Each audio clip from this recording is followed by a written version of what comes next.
Bonjour, je suis Jean-Luc, coach 3D et aujourd'hui c'est jeudi, donc c'est le jour de la vidéo. Et aujourd'hui je vais vous faire une vidéo concernant la création de bibliothèques sur SharkFX 9 parce qu'effectivement dans SharkFX 8, c'est valable aussi pour LT bien entendu, sur SharkFX ou LT 8 et inférieur c'était assez complexe, le processus était entièrement manuel et cette fois-ci il a été automatisé sur Mac et sur PC dans la version 9. Donc voilà comment on fait, on a un petit objet. On va faire une sphère, mettons. Et on veut mettre ça dans une bibliothèque. Les bibliothèques sont dans l'explorateur, onglet bibliothèque. Il y a un certain nombre de bibliothèques qui sont fournies avec le logiciel. Et puis, il y a ici une place qui s'appelle User qui nous permettra de mettre notre bibliothèque. Alors, on peut construire une arborescence complète sous User. Alors, comment on fait? C'est très simple, on va Fichier et on fait sauvegarder comme symbole. Là, il ouvre le chemin que je vous mettrai dans la description. Alors là, on peut éventuellement créer un nouveau dossier dans User qu'on va appeler, mettons, mes sphères. Alors, vous voyez que je mets aucun accent, aucun caractère spécial. Ça, c'est très important. Surtout dans le nom de l'objet.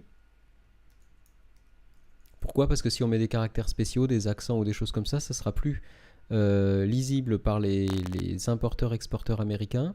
Et donc on ne pourra plus exporter en DXF, DWG, etc. Donc il faut toujours avoir des noms très simples. Je fais OK. Et maintenant, vous voyez que dans User, il y a eu un dossier, mes sphères qui a été créé. Là, je retrouve ma sphère. Donc il suffit simplement de la tirer ici pour avoir une nouvelle sphère. On peut en tirer comme ça, un peu autant qu'on en veut. Alors, je vais quand même sur Mac, comme c'est un petit peu compliqué, je vais quand même vous montrer où sont ces fameuses bibliothèques. Dans la description, je vous mettrai le chemin traditionnel sur Windows, ce qui est un chemin beaucoup plus simple. Sur Mac, ça nécessite une petite explication. Alors voilà comment on fait pour accéder. Simplement, ce qu'il faut, c'est appuyer sur la touche, aller dans le menu aller, là, et appuyer sur la touche Alt enfoncée. Quand on appuie sur la touche Alt, en fait, on a la bibliothèque qui apparaît.